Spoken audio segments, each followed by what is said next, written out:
Hi, this is David. If you're watching my previous videos, then the next two video lessons are somewhat related. We're going to learn how to write data to a text file, and then read data back in from a text file. We're going to start out in this video tutorial, learning how to write data to a file, so that in the next tutorial, we'll have some data to read in and manipulate. So let's get started. We're going to create a program. We'll call it writefile.py. So the same process, here in command prompt, we type notepad++, writefile.py. And we use that to write our data to a file. The first step is to create a file variable. I will name this out file, or a file object that associates a physical file on the hard drive with the variable in our program. So we do that by using the function open, where we provide the name of a file. We're going to call this one text.txt or text.txt.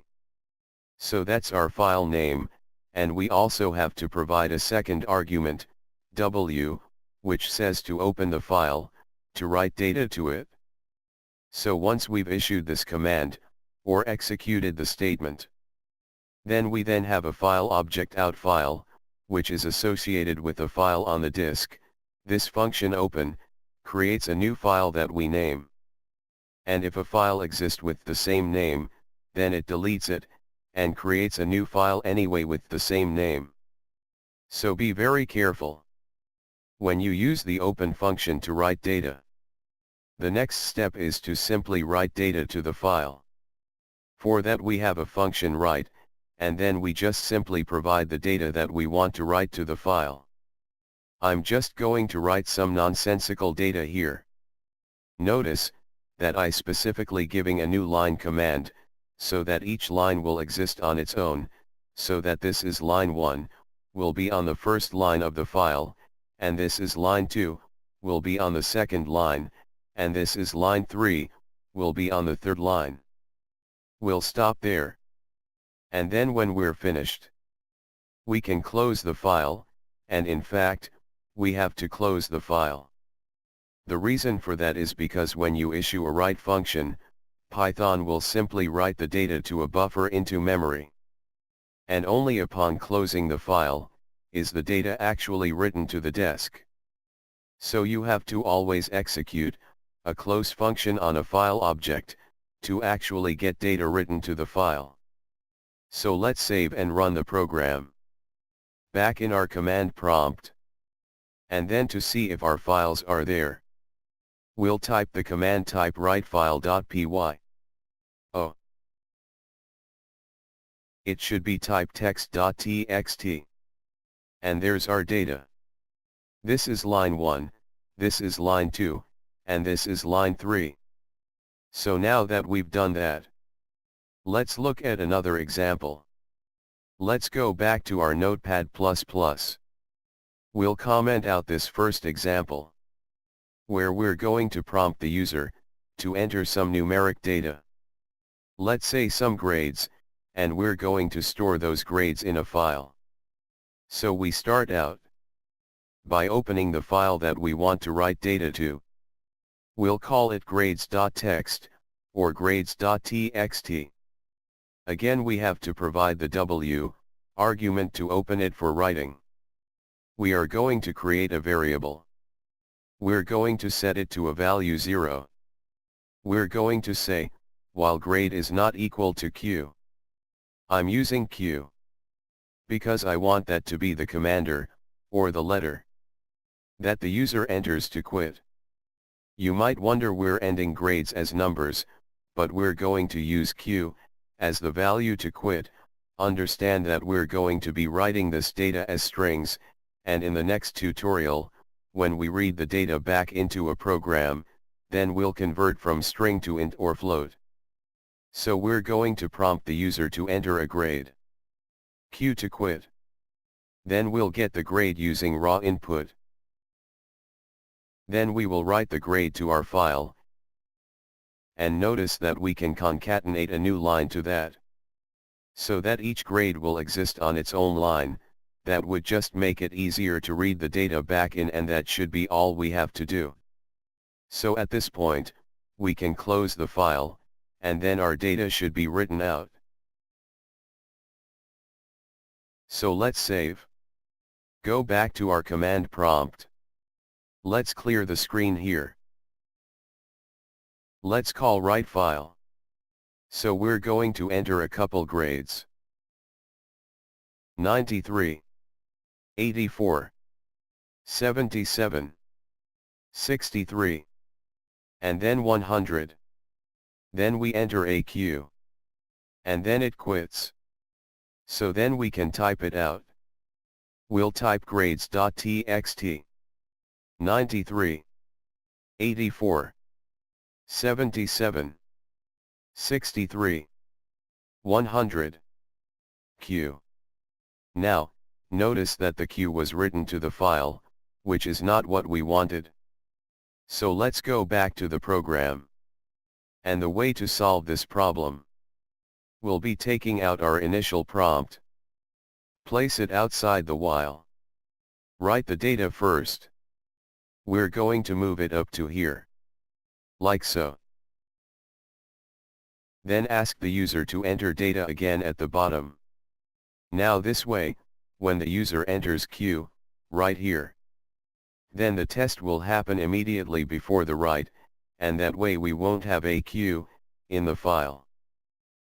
Let's save. And run it again. Let's clear the screen.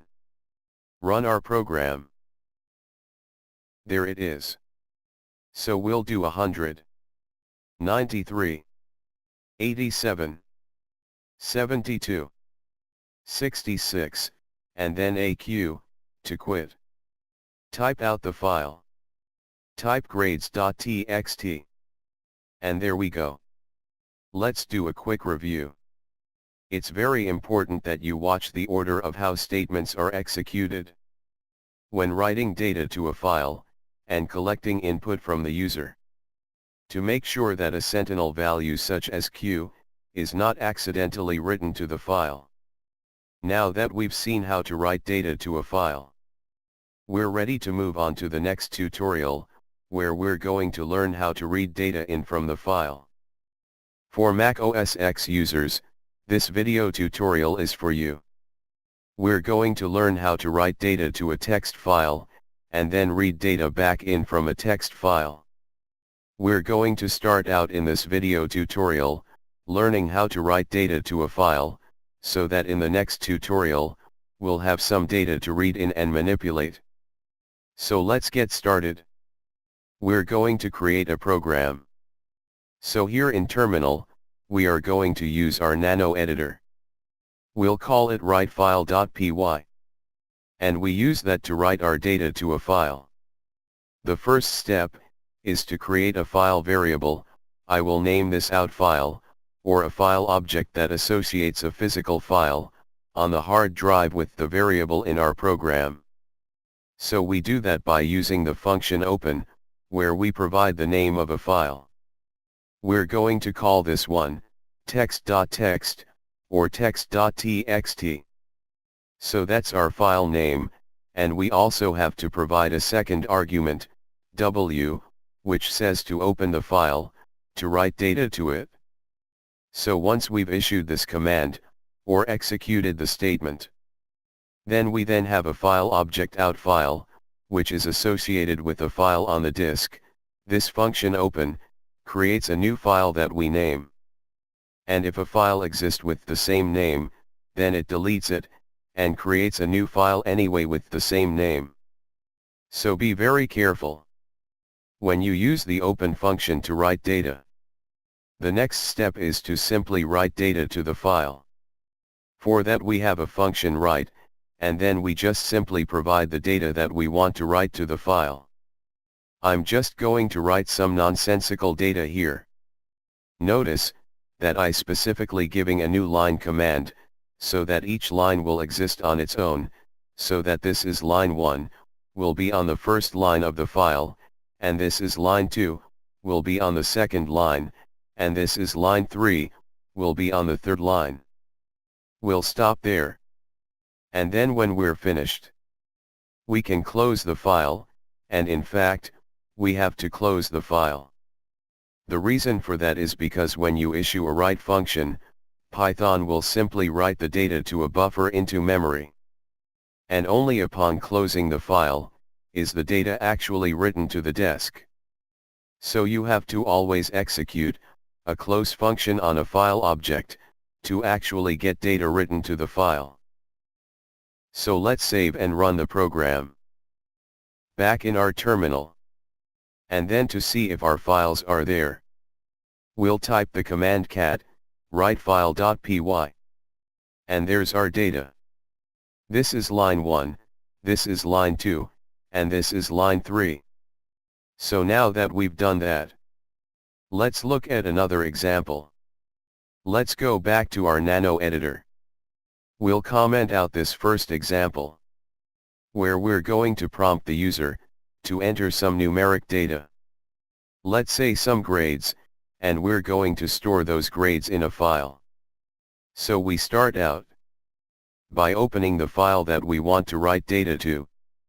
We'll call it grades.txt, or grades.txt. Again, we have to provide the W argument to open it for writing. We are going to create a variable. We're going to set it to a value 0. We're going to say, while grade is not equal to Q. I'm using Q because I want that to be the commander, or the letter that the user enters to quit. You might wonder we're ending grades as numbers, but we're going to use Q as the value to quit. Understand that we're going to be writing this data as strings, and in the next tutorial, when we read the data back into a program, then we'll convert from string to int or float. So we're going to prompt the user to enter a grade. Q to quit. Then we'll get the grade using raw input. Then we will write the grade to our file, and notice that we can concatenate a new line to that. So that each grade will exist on its own line. That would just make it easier to read the data back in, and that should be all we have to do. So at this point, we can close the file, and then our data should be written out. So let's save. Go back to our terminal. Let's call writefile.py. So we're going to enter a couple grades.